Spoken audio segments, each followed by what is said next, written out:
Hey, good afternoon, everybody. Welcome back to Scarno's Garden, where the more we know, the better we grow.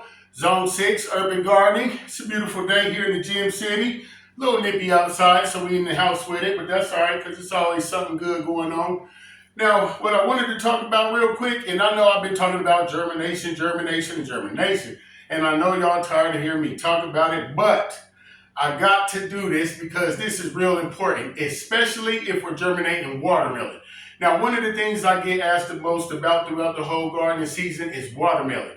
Everything from germination to pollination to why is my watermelon bush this big or my watermelon vine this long or this big and I'm not getting any fruit and all kind of stuff. So I said, hey, let's just take it from the very beginning. Now, this is perfect timing because I had started some watermelon seeds a couple days ago on March the 25th. Now, if you're having trouble germinating your watermelon seeds or they're acting funny, because watermelon can be real stubborn from everywhere from germination to when they're out there growing, acting a fool, doing whatever they want to do if you don't check them. So these are two of the ways. And like I said, if you're finding yourself having trouble doing it, I've used everything, the heat mat, the domes, you name it, I've tried it. And these are two of the ways that have worked best for me over the seasons. And one of those ways is a container that's all dark, a plastic container of any kind. Just make sure it's dark, and a styrofoam cooler. This styrofoam cooler, believe it or not, works absolutely wonderful.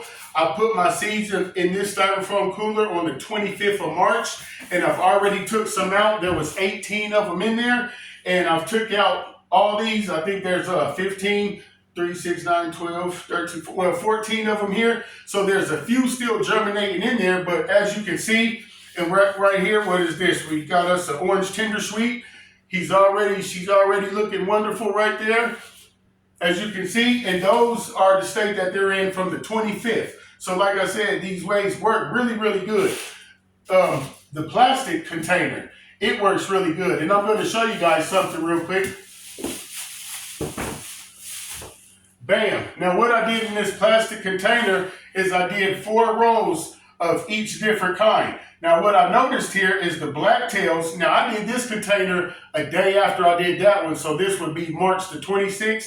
These blacktails have all popped up, every last one of them. I did 5 of each. Some black diamonds, some orange tender sweets, some blacktail watermelon, and some orange honeydews right here. And as you can see right there, the blacktails have all popped up first. So I know that they're fast germinating. And I want to know this and keep record of all this stuff in my mind.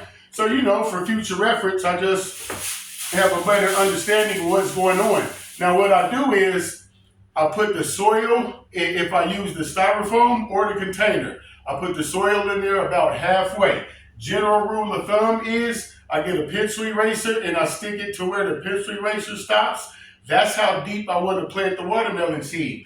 Pop the watermelon seed right on in there, get my dechlorinated water, water it real good, and then after you water it, you want to make sure you spray it. Spray the whole area real good, and then spray the bag too before you lay it on the top, and then put the lid on top of it. Now what's that going to do is create that real nice, humid, hot, moist environment that we want for that watermelon seed to pop up.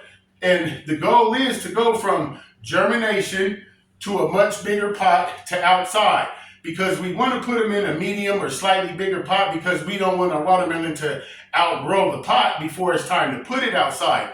Or we can go straight from germination to right outside. But here in Zone 6 in Ohio, if you do that, I recommend you don't start germinating, especially if you're going to do it this way, till about the 18th, between the 22nd of April. That way you'll give them time to germinate, go a day or two, and it should be about right perfect timing to put them on outside to their permanent spot. So after it's sprouted right quick, I just want to show you guys this. After your watermelon is sprouted, you don't want it to get too long. So you really want to keep an eye on it. And this method works great for all kind of vegetables and fruits and stuff. But you really want to keep an eye on it because it kind of works too good and they'll germinate really fast. And the next time you look at them, there'll be these big old tall sprouts that you don't want. So I just want to show you guys real quick and get a better idea of what's going on here. Bear with me right quick fast. Boom. Okay. What I want to do is get it in this bigger pot. So I already have a pot here with some soil in it. I got my real little spoon. Real little spoons and chopsticks come in handy. So if you're going to be germinating and gardening and stuff, I suggest you get you some. What you want to do is right where it's germinated at, boom, get a big chunk of it. Be gentle and cool. Lay it down in there. Sprinkle it up a little bit with some of the other soil. Get our dechlorinated water. Give it a nice little watering a couple times. And now it's ready. We've germinated another watermelon seed. And this was a blacktail watermelon. We're going to get him up under this light. And it'll stay right here until it's ready to go outside. And like I said, guys, I've tried a bunch of different ways to do this. And this is actually two of the best ways that I've used to germinate the watermelon seeds. It seems to work great for me every single time.